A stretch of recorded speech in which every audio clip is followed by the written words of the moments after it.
succession d'angoisse et de plaisir. On est tout le temps sur le fil du rasoir, émotionnel. Mes sources d'inspiration sont assez rapidement venues du cinéma, avec l'arrivée des ordinateurs et de la possibilité de faire des arrêts sur image.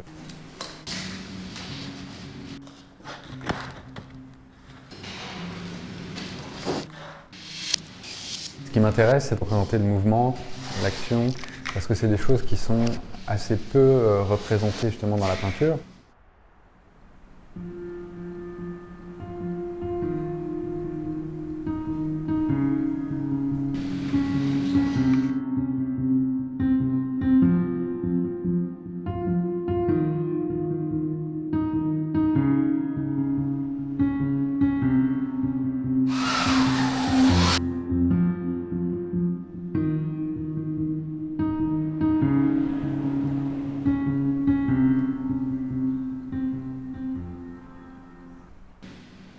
Une fois qu'on a commencé, on ne peut plus s'arrêter, il faut le finir, il faut le sauver, quoi, parce que n'importe à la toile vierge, elle est parfaite, et puis dès que tu mets un coup de pinceau, tu as créé le chaos, donc hop, il faut tout récupérer.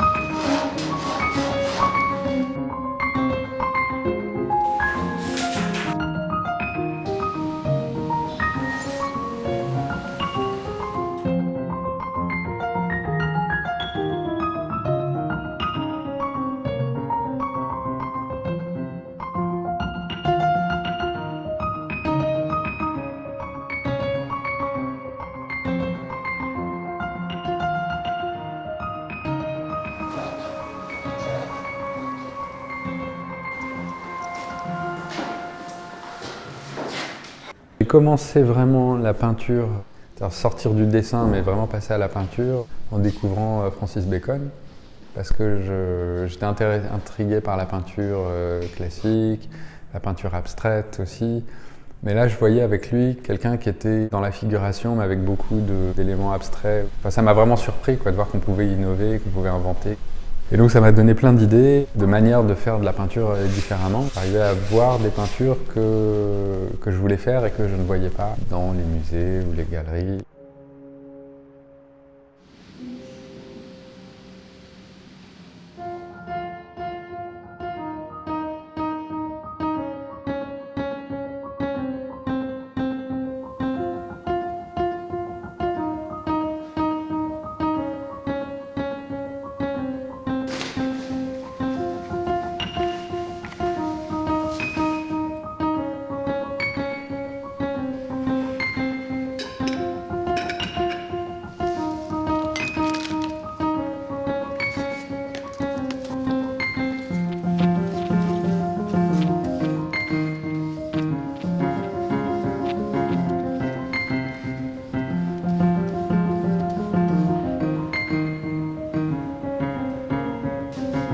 On avait une culture, je pense, jusqu'aux années 2000, où l'art était très orienté vers les choses intimistes, les souffrances, les dénonciations politiques.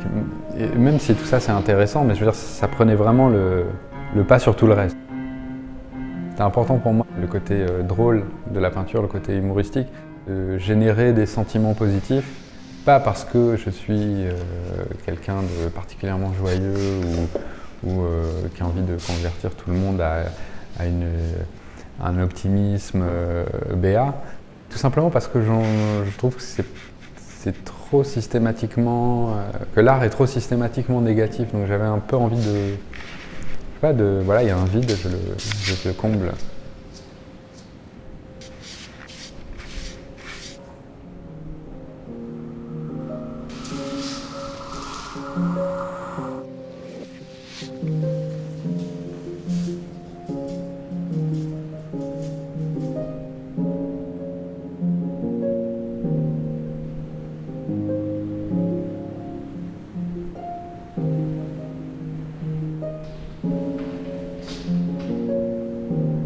On est toujours entre deux expressions, on est toujours entre deux certitude. Suivant la distance à laquelle on regarde le tableau, suivant comment on a envie de le voir, on le voit différemment. Et c'est un peu la même chose le mouvement, c'est-à-dire que ça reflète l'instabilité. Et comme le présent pur n'existe pas, on n'est jamais immobile dans nos émotions, dans nos pensées. C'est une espèce de nécessité de représenter ça, quoi, de faire quelque chose qui soit vivant, aller plus loin et essayer de représenter la vie vraiment de manière plus entière.